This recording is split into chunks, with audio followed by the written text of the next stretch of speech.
Hello, welcome to Tub Talks with Damon on location in Puerto Rico.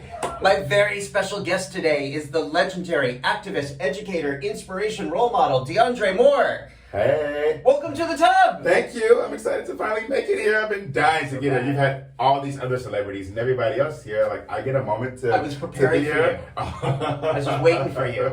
Bravo. I am honored. I'm thrilled to be here. I'm so thank glad you for you're having here. me. And this is exciting. Like, I get to be in the tub and we get to have candid conversations, talk about real shit and all of this. So like, love that. I'm looking forward to that. That's what I'm here for. Absolutely. You mean all the interviews you've done, none of them have been naked in a tub yet? None of them have been naked in a tub yet. I'm happy to be the This first. is the first one. Happy to be your first. This is absolutely fact. I'm breaking my tub virginity. This is it. And I'm excited about that. You saw it here first. Break your tub virginity. Oh, I love with that. Damon. There we go. Well, the first thing I'm asking all my guests is tell me what you like most about your body. My chest. Tell me. Show the people. My chest, the boobs. I love the boobs. I'm a chest person. And then also my height. I like to give a fantasy to the boys and to folks. So I'm a giant. So for those of y'all who don't know, you can see my leg back here, this other leg. I'm 6'5", and we managed to fit inside of this tub. So that's amazing. Of that's course. a plus. We're activists. We do figure this. Shit This out. is what we do. Figure stuff out. There we go. But so when you're tall, that means you receive a certain level of attraction, a certain level of erotic. Of that, and also a certain level of authority, I feel like, because I'm towering over everybody. My presence, my dad used to always say, is that when you walk into a room, you don't have to say much. I would always talk too much. Again, it's always like, just shut up. You're fine. You don't have to say anything. People see you. They're going to see you. They can't miss you. And so I do realize that it does come with a lot of authority and a little bit of power to assert myself. And when I need to, I can be a little bit bigger and hey, like, this is what we're doing. This is where we're going. And so. Were you always taller than other kids in school? Most of the time. Girls were taller than me in 5th grade. And then someone said, girls just grow faster, but then they stop sooner. That's exactly what happened. All the girls who were taller than me just like stayed the same height. I passed everybody up. Wow. Yeah. Wow. Okay. So, And you embrace that. I embrace it. It is I embrace a good thing. it. I love Yes. it. I love it. I love it. Yes. Most people do love it. Yeah. Love that. Okay. So one of the reasons I'm so excited to speak to you is because you are and have been one of the leaders in this field. We are actually here at a conference called the United States Conference on HIV and AIDS. And you and I got to do a presentation together, which was a lot of fun. It was so much fun. We mocked a debate. Some people didn't realize we were mocking, at least before this, but I think they got the picture. They'll get it they were now. there. Exactly. But you were, I was representing PrEP. You were representing U equals U. Yes. Talk first, for those who don't know, what does U equals U mean? So U equals U means that a person living with HIV who has an undetectable viral load, which means that you've been adhering to your medication as prescribed by your doctors, you have gotten your viral load under 200 copies per milliliter in your system, and it means that you can no longer sexually transmit HIV to your partner or partners. And so, yeah, it means it's a preventative option. It's a preventative measure. It's biomedical prevention. And so it helps to ensure that, you cannot sexually transmit HIV to your partners. And so that's one of the options and ways to prevent HIV, just as is PrEP. Yeah. And so that's what our session was over today. There's been this huge debate in the field about the difference between pre-exposure prophylaxis or PrEP, which is a pill that folks can take and so on and so forth to prevent HIV, and whether or not, just if that's a versus thing between PrEP and U equals U. And that's what we mocked. We kind of mocked it in our show, in our debate, but only to realize that, they aren't enemies or frenemies. They're actually friends. They should be working together, right? So we're better together. We're better together. We're like peanut butter and jelly. We work great together. We're better together, stronger together. We taste better together. We taste better together. I like that. Yes. So it's this idea that these areas of HIV prevention, which are sometimes siloed or are artificially pitted against each other, really we're stronger when we work with that, meaning that people who are living with HIV have access to necessary medical as well as housing and support services. People who are HIV negative get access as well to labs and biomedical interventions like PrEP and whatever services they might need. And when we put all that shit together, we can actually see an end to the HIV epidemic. Correct. Right. So how did you get involved in all of this stuff? Oh gosh. First of all, how old are you?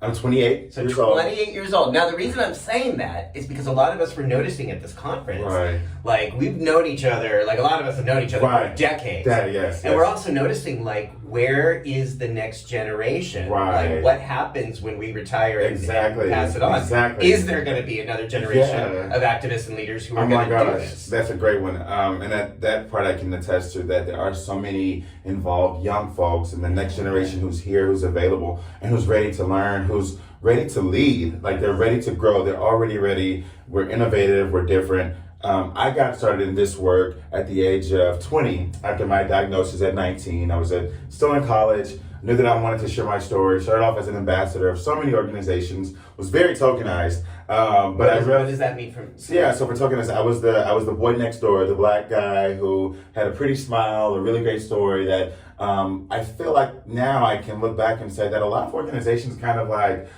profited off of, right? Like, they made killing off of it, while I made $100 here and there, right?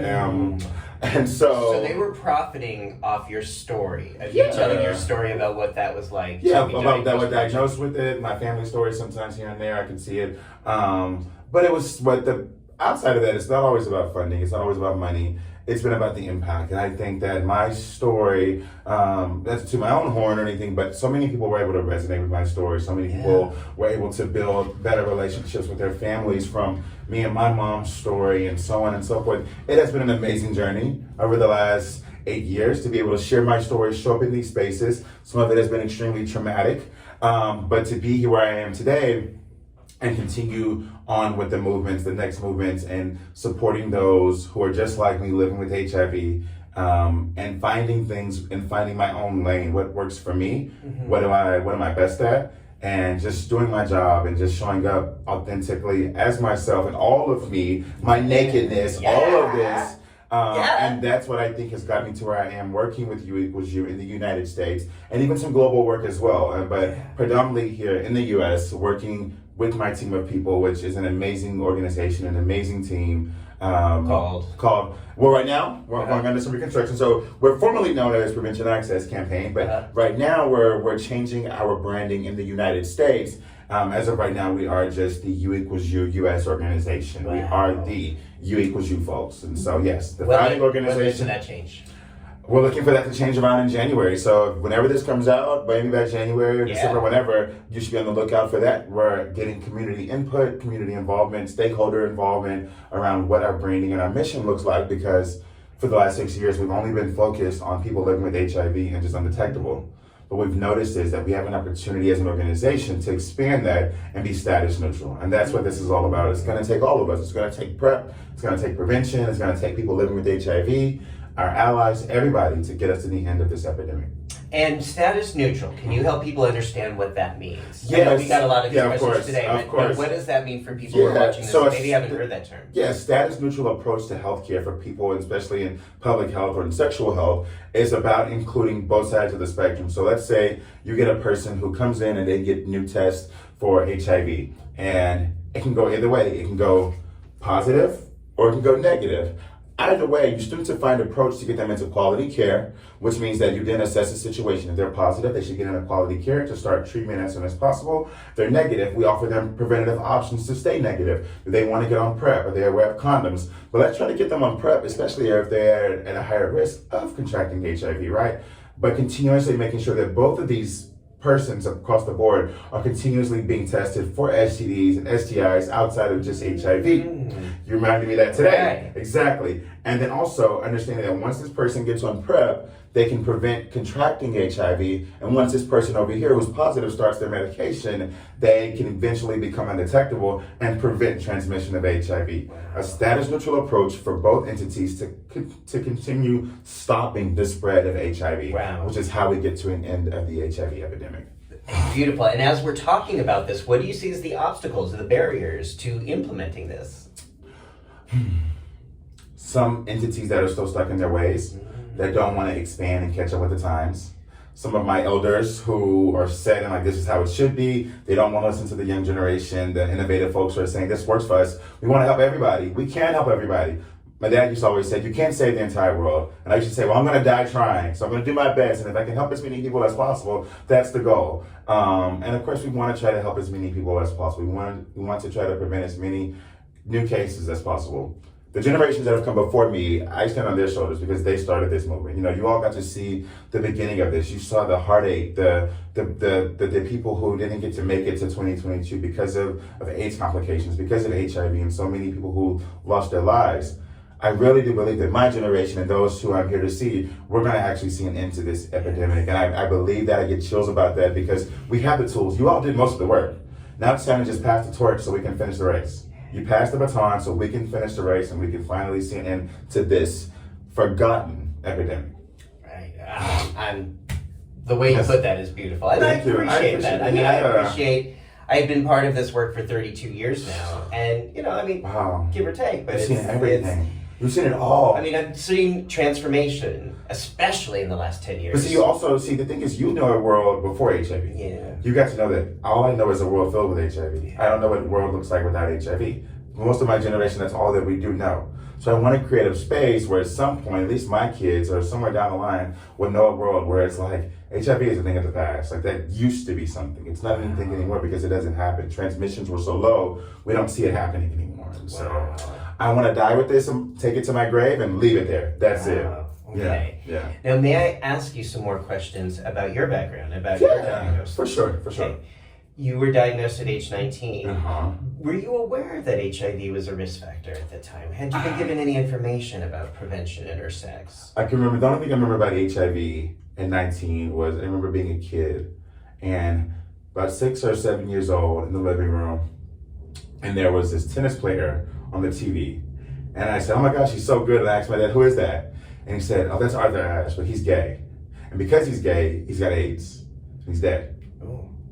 And so that stuck with me was when I started struggling with my sexuality. Like, I think I'm gay. I know I like boys.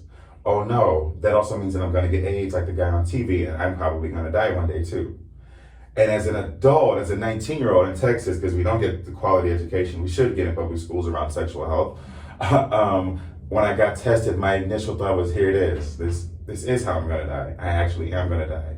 So that's what prompted me to drive home to my mom, because I'm a mama's boy. I was like, I got to tell her this, you know, her baby's sick, I might die, whatever.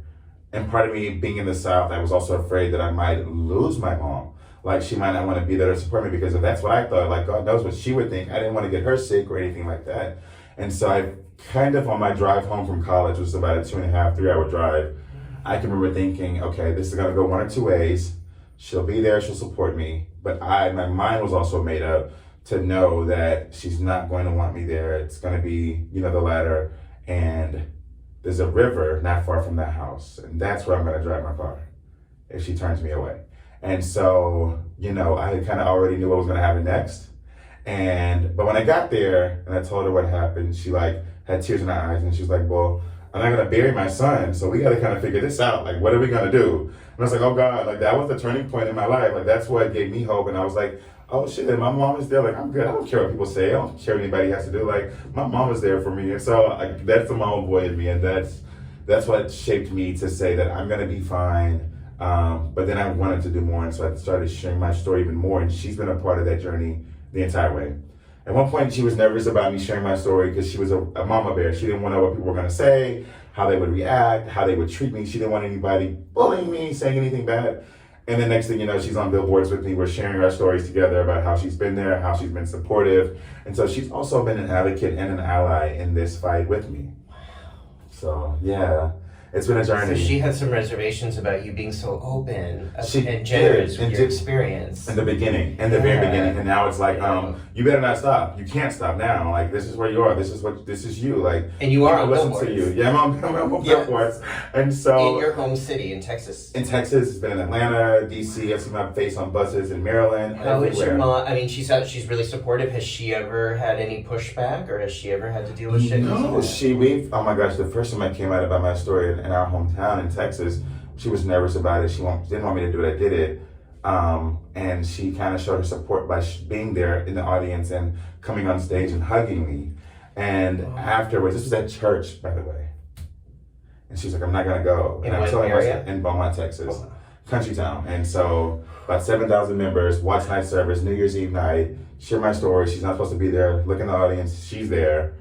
People are on their feet. Me just sharing my experience of having a mom and a family there. She comes on stage and hugs me. And then this lady stops her afterwards and was like, I just put my daughter out because she told me she was positive. And she's like, I'm about to go find her though. Like, I made a mistake. I need to go get my daughter before something bad happens.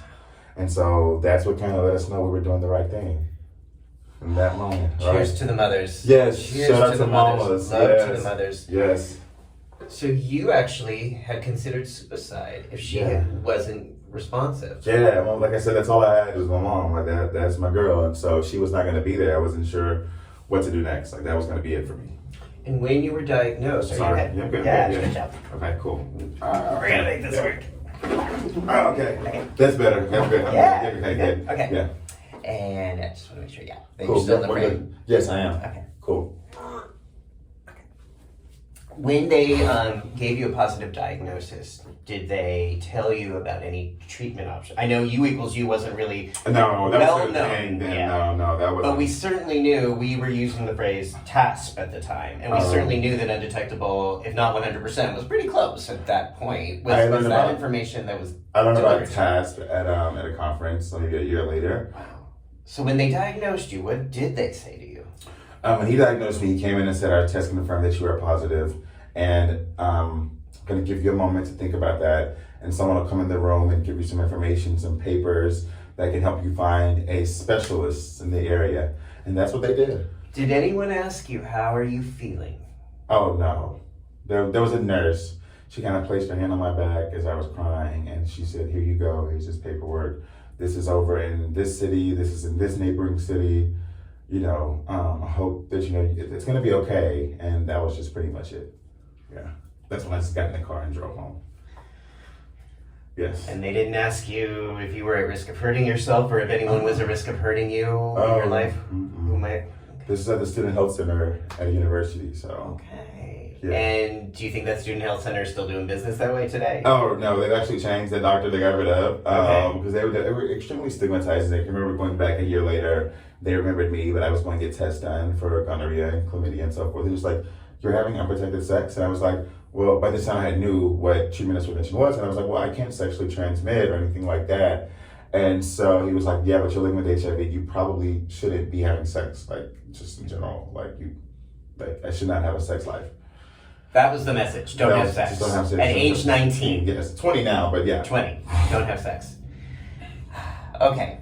I know it's obvious, but for people watching this, what would have been given where they were at the time, what would have been the appropriate response? What would have been the response you wanted to hear? Yeah, we're glad that you came in today to get tested. It's still important to know about other STDs and STIs that are out there. Do you know about treatment as prevention? Are you aware of this? Are you aware of condoms? You know, just as a preventative measure. Continue engaging in healthy sexual activities as you see fit. Just knowing, basically giving me all of the information that was out there today would be to know about U equals U, to know that you cannot sexually transmit to your partner, so you can fuck without fear, and all of those things. And that would have been the appropriate message. That is the appropriate message, to make sure that folks are aware of what's out there. They're aware of, you know, the options that they have, and let them make those informed decisions. Yeah. So.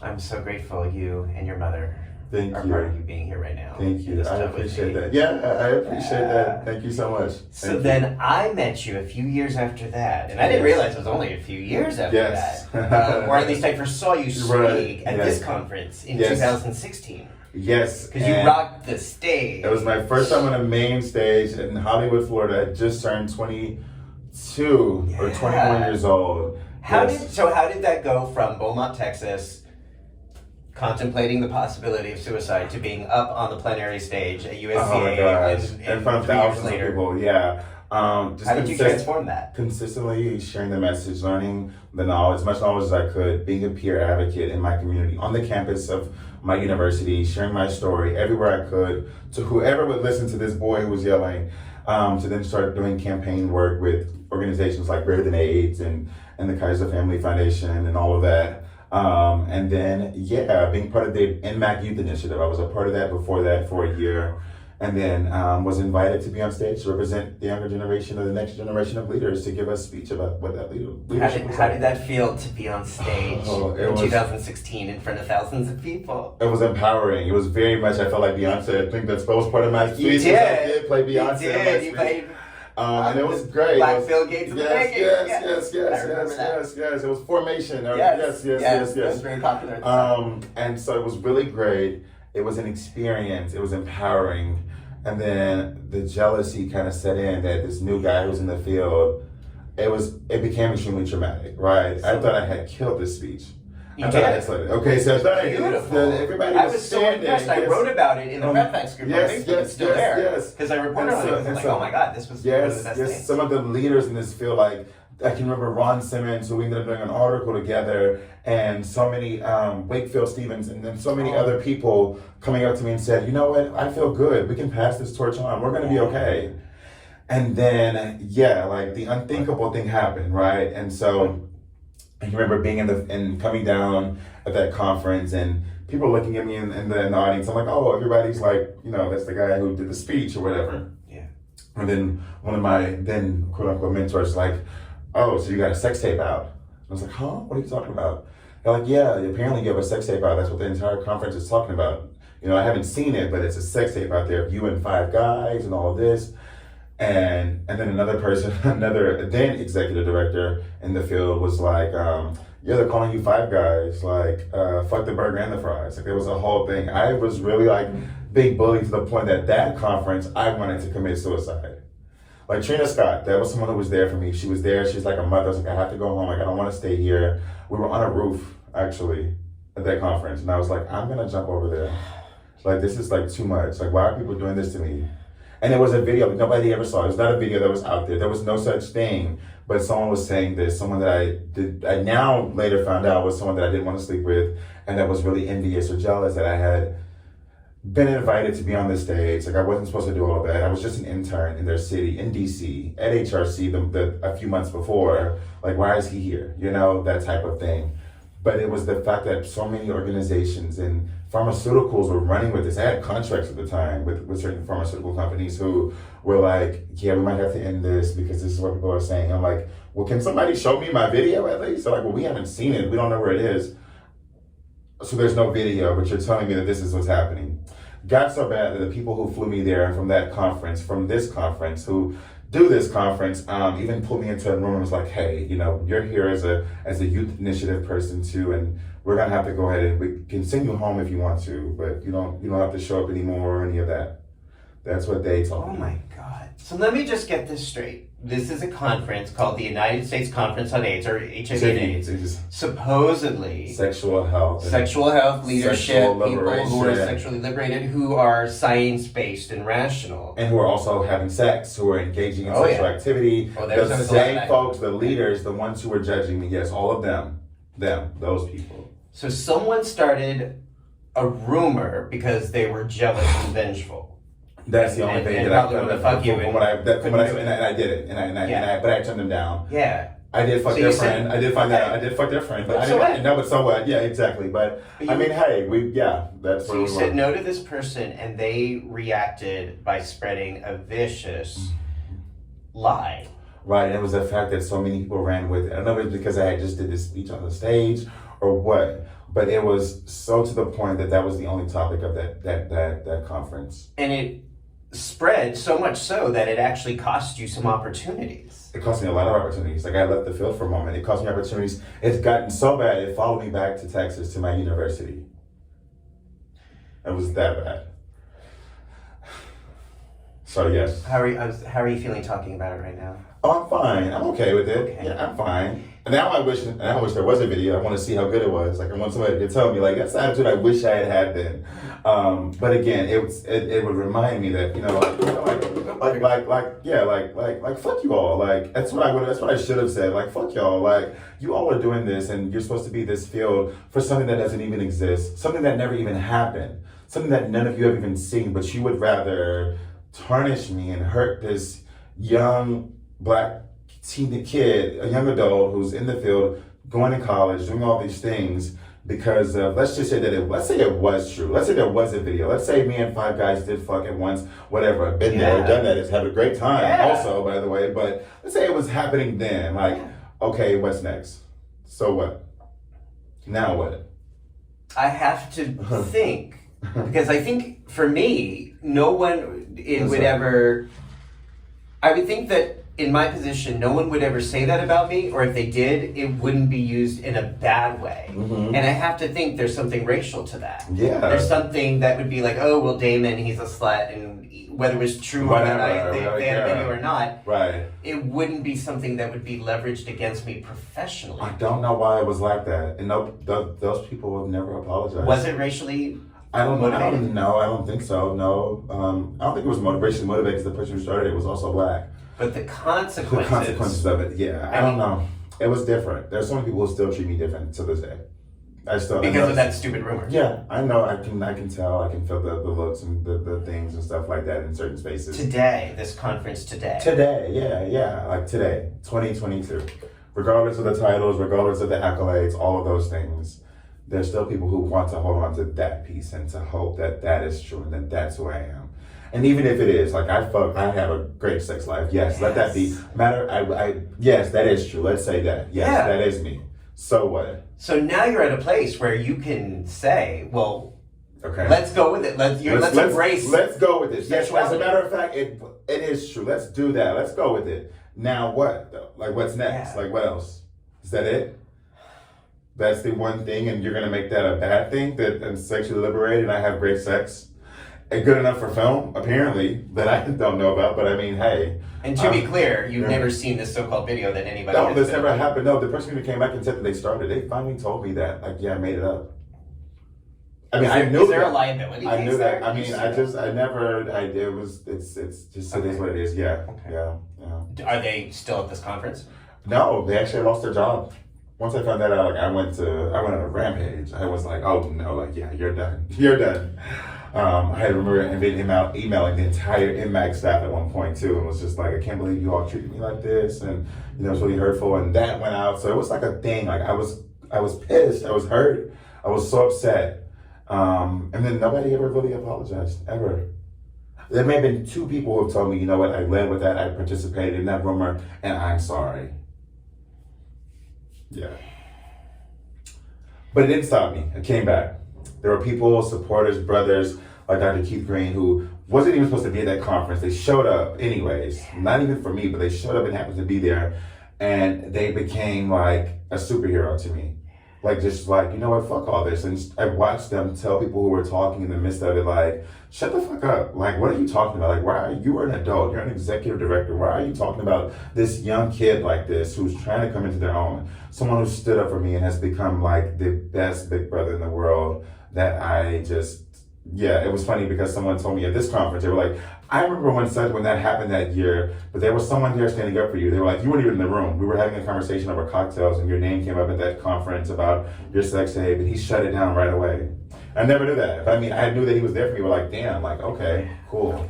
Yeah, I'm good. I'm good. You should be good, coffee. Yeah. So, that degree, I guess bullying is the word that comes to mind. I mean, when I think about this, feels like the real. I know bullying gets used a lot. This sounds to me like true bullying. Someone intentionally spreading lies to try to hurt you, and to some limited degree, accomplishing what they set out to do. At least short term, in terms of costing you money. Absolutely, yeah, literally, little money. Professional gigs. Yes. If someone's watching this right now and they're being bullied or malaligned in some way, what advice would you give them? Oh gosh, don't listen to what people have to say. Like, it's hard to say that, but just know that everything's gonna be okay. You aren't what people say you are. You are definitely more than that. You are what you say you are. You are what you own. You have to believe whoever you are, and you have to own it. And once you own it, whatever you own, you can't be used against you. It's you. You know that's you. And if you are being bullied in any way, and you think that it's getting too far to hand, seek help. Seek what you need for validation. Know that you're valid, but just hold on. Like, that doesn't last forever. You're gonna move past it. It's probably a typical storm right now, but it can't rain forever, right? Do whatever you need to do that makes you feel comfortable and do what's best for you. and just remember that you're valued. Like, you matter. Like, no matter what anybody says, you absolutely matter. And as long as you have that thing that's beating in your chest, there's a purpose for you to still be here. So yeah, keep going. Do you have a spiritual orientation or spiritual connection that helped you get through this? That did. I would say trauma? that God, like, you know, as a Christian, as a Southern Baptist Christian, I think that was part of it too, is even sharing with my mom. Like, I remember I'm calling my mom at that conference, like crying, like hurting, like, this is what they're saying, and like, this is bothering me, like, I don't know what to do. Like, I'm on the roof with her, and Trina's on the roof with me, and she's like, stop, like, you need to sit down, just sit down, and it was crazy. But then I began, like, just to talk to God, and it was like, whatever's happening, whatever this test means for me, you know, I'm gonna try to hold on as long as I can. Like, it's really hard, it's tough. There were so many nights crying, I missed so much school because of that. I even failed that entire year because of this. Yeah, it was bad. It was so bad. I started just drinking every day, smoking, just staying locked up, completely coming off of social media. It felt bad. Like, it just was all nasty. But I pushed through, resilient. What, if anything, did God tell you or communicate to you? Yeah, for me, it was like, you're bigger than this. You have more to do, and you know, you aren't what people say you are. You're who I say you are, and which is greater, which is better. Mm-hmm. Like, the things that are coming your way, you won't even be able to make sense of it.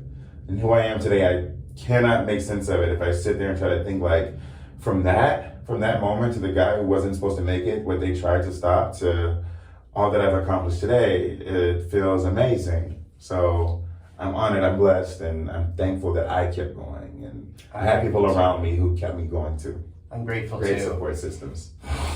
If one of the people who was partaking in that bullying back then is watching this now, what do you want them to hear? What do you want them to know? Shame on you, for one.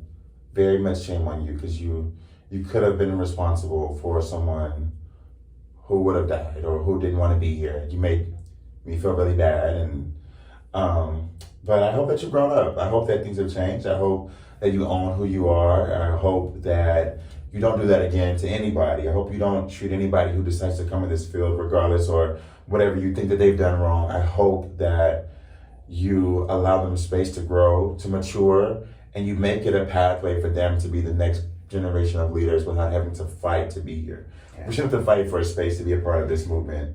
This is for everybody, and everybody deserves a seat at these tables. Well, and to the earlier point that I was asking you, Mm-hmm. what about young people in the field? I guess this is one of the reasons why we don't have a plethora of young people trying to get in the HIV world. I didn't realize it was that bad. I knew there was bullshit politics and power trips. I didn't realize that level of violent bullying. You better not race to power too fast. You better not get too many accolades or too much recognition over the ones who've been doing this for 20 plus years and have still been in the same positions and so on and so forth. No, you can't do that. At least that's what they tried to say. That's what they tried to stop me from doing. And they didn't stop you. They didn't succeed. They did not succeed. Shame on them. They should have tried harder. No. That's what I should have said. No. They should have tried harder. But no, it's okay. Just play. Yeah, okay. Yeah, but yeah. Yeah. So what helped get through that was Trina?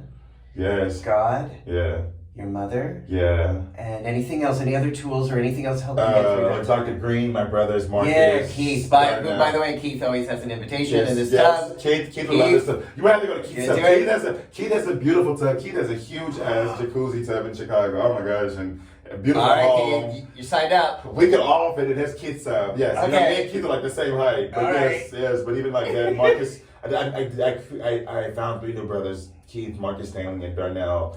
Lewis, who we call ourselves a group. We hang out. We've spent holidays together, and so on and so forth. And so, like, because of that alone, like, those are my brothers. Those are the ones who you better not mess with me. Like, I got brothers. Like, I can go to my brothers. Yeah, like that. I feel safe around them. And so, yeah, it's those people. Yeah. So then you used all of that experience and it ultimately joined what we've been calling the Prevention Access Campaign. Yeah. I was a part of a few other organizations before, and then in the summer of 2020, when everything Black Lives Matter was going on, I was working for AIDS Healthcare Foundation, and I was talking about, racism as a public health issue, which became their campaign. And I had just gotten back from Minneapolis from the George Floyd protest, where I was shot in the chest. What? Just a little bruise right there. What? I was shot by the police there with a rubber bullet because my phone had fell and they wanted to arrest us. And I sat down and I had asked. Oh my God, I see it. Yeah, I had asked the police officer, like, hey, my phone fell. It had my wallet on it. The idea is like, can I get it? And he was like, yeah, you can get it. Well, he didn't communicate that with his colleague across the way. So when I stood up, they shot me. I fell. Crowds go crazy. Yes. So this is from a rubber bullet Yes. during the 2020 George Floyd protest. protests. Yes. So when I got back to Texas, got arrested. I can remember people from Congress, everybody calling me, New York Times, asking for interviews, all of these things. It was even part of the Biden administration's, Biden's campaign thing the entire time. Like, he used my videos and all this. My then job, AIDS Healthcare Foundation, they created this racism as a public health issue campaign, which is nice, but it was strongly inclusive of Black men. There was no mention of Black women. Things were going on with Breonna Taylor. And what about Black queer folks? Like, we're the ones on the front lines, but we are also mistreated. Black trans women were dying and still are at an alarming rate. But this is in the forefront of your campaign. It's just Black straight men. And I kind of called it out on the call, and they were like, well, that's our focus now. We will focus on everyone else when we get a chance. This is it for now. And I was like, why? And I kept asking, like, why? And they were like, well, you're being insubordinate right now. Like, we don't, like, I was like, well, you can send me my last check. Like, this is going to be it for me. Like, I can't stay here. Like, I'm out here fighting for everybody, and you're going to do this? I can't work for you. And that was it. And then later that day, for some reason, I didn't even go public about this, Bruce Richmond called me and was like, hey, what's going on? I just want to talk to you. I see you out there. I was like, I started crying. I was like, I just quit my job and that was going to happen. He was like, give me a few days. Let me see what's going to happen. And him and Mary, I guess, talked and came back and offered me a job. And 2 years and some months later, I'm here still. So, yeah, from a manager to now director. So, what is the title? Director? Yeah. So I'm director of partnerships and community engagement in the United States. Wow. And what does that entail? Yeah, so I oversee a plethora of partners across the country, national partners, state partners, local partners to work with, to do collaborations with, to provide trainings for, to help induce state policy, state advocacy work with, like AIDS United. We're identifying certain states throughout the South to do AIDS Watch at Home, certain activations with at state level policies and so on and so forth. And so even working with our federal partners too, to ensure that they are now being inclusive of you equals you. So, yeah. All of that led you to this moment. Leadership position you're in today. And you are, I know you know this, but you are saving lives. You are changing lives. You are shaping lives that makes with the work you're doing. I hear that sometimes in the work I do and as a therapist. I mean, I know because of you equals you. Yeah, you are. What a difference that makes. I'll say what you're doing makes the difference. Like, but I appreciate you and I appreciate that. What does self-care look like for you today? It looks like me looking through my phone to leave here and go to the Dominican Republic. Like, I have booked a hotel room to go to the DR tomorrow. I might actually fly from San Juan to go spend some time there. If one of my friends is going to meet me, possibly. But it's another trip that does not involve work. This has been really work heavy. Been here for 6 days. Yeah, I know you have been on the whole time we've been here. It's been nothing but meetings and presentations and all of that. But that's what I signed up for, right? Today it's nothing like what it was in 2016. Today I feel I'm so empowered. I can walk through the entire conference with my head held high, my shoulders back, my chest is out, and it's just like, I wish you would say something to me. Like, it's kind of it's a little, it's not cocky, but it's knowing who I am. It's taking back what everybody tried to take from me or tried to put me down for, and just not being afraid. Right? And again, you're still seeing some of those people in 2022 that said all that tried to hurt you in 2016. Yeah, absolutely. Some of them even now, they would try to be in the same space or come up to me and say, hey, and try to talk. And I'm just like, hey, I will engage, and then there's some of them that's just like, I know you probably have to live with that shame that what you tried to do didn't work. Like, you were wrong, but here I am. It didn't stop me. So, at that time, I didn't know you, but I knew of you. I admired your work, and I think I friended you on Facebook. Yes, we started following. And I guess I'm sitting here thinking, how could I have helped, or in the future, how could I reach out to someone and let them know people care about you, even if we don't know each other that well, that you matter. I think for one, there's a situation and something like that ever is happening, and there's a single person who's just being bullied, regardless if it's something that, even if they made a mistake, whatever it could be, and it's something they can learn from, reaching out to them and saying, hey, it's going to be okay, you'll get through this. but also calling out bullshit. Like I don't wish, but like, God forbid there be a day where someone else has to go through what I went through, and I find out that people in this field are treating them like that. Like, hell will have no fury. Like, I'm not gonna hold back. I'm going to use every bit of my influence, my power, my authority figure, my everything to defend them publicly, to be there for them the same way that my brothers were there for me. And that's what I think we need to make sure that continues to happen, because that also, having a support system in general, right? Like my mom, and then that moment my brothers and so many people, having a support system and friends literally is a matter of life and death. When we're all alone and we feel alone and there's nothing else left, we're left with our thoughts, that can be our own worst enemy. So. And for you, that was at the That was time. it for me. Yes, that was it. Yes, it was. Those 3-hour drives. Yes, all of that. So, but we are here. We're here. I'm queer. And I have no fear. And I'm sure, sad to say, I know you're going to be in a position to help somebody in that way, if you're not already, to be someone who's trying to be broken by the system. Exactly. To help them up. Exactly. Yeah, I've been there. I've seen it. I try to help and make sure that, this field needs all of us. It's going to take all of us.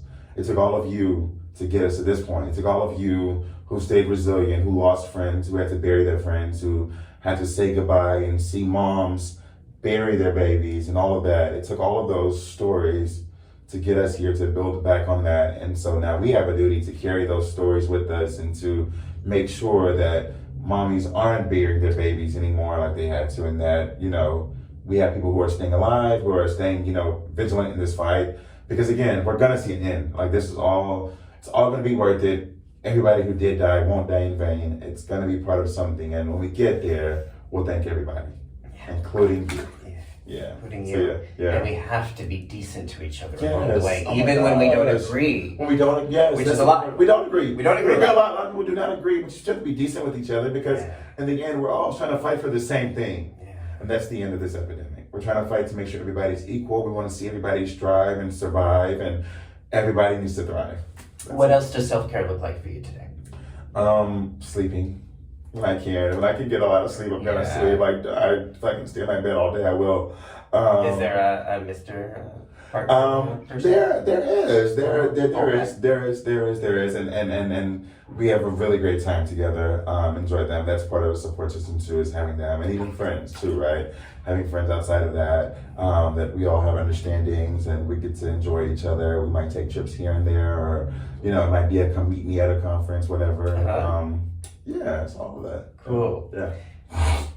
In a relatively short period of time, you have accumulated so much life experience. Yeah. Is there ever a time you would see yourself writing about this, or even being a mental health professional, or someone who helps people going through emotional problems in their lives? I do. I've been asked to write about this a few times. And I do see it happening. I do see something coming for me in the future. There's so much that I want to do, and I want to do everything that's on my mind. And I know that I have the time. It just takes a lot of sacrifice, but sometimes sacrifice is worth it, because if I can sacrifice a little bit of my time for something that'll last a lifetime to help others, then it's very much worth it. And so something will be coming soon. Be on the lookout. Deondre is always doing more. And I am always in your corner. I appreciate you. And I'm sorry I didn't say that 6 years ago. Oh, no, it's good. I love you for that. And that means the world to me. That means the absolute world to me. So thank you for that. Last question. If you could go back to that 19-year-old getting that diagnosis in Texas and tell him a piece of advice, what would that be?